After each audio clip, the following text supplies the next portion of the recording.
شیکاری ژینگەی بۆ ئەم بەنداوە تێبینی دەکرێت ماددەیەکی خۆڵەمێشی زۆر لەسەر ڕووی ئاوەکە کۆبووەتەوە.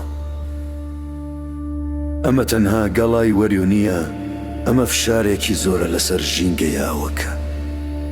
کاتێک گیای ژێر ئاوەکە دەرزێت، گازەکان مادەدە ئۆرگانیەکان دەهێنە سەرەوە. هەڵە کوشندەکە لێرەدایە، پاشماوەی پلاستیک. بوتڵۆ کیسە پلاستیکیەکان وەک گەردێک کار دەکەن بۆ کۆکردنەوەی پیسیەکان. بۆ چاکردنەوەی سیستەمەکە دەبێت ئەم پاشماوانە لابرێن بۆ ئەوەی ئۆکسیژین بگاتە ئاوەکە و فلتەری سروشتی دەست پێ بکاتەوە.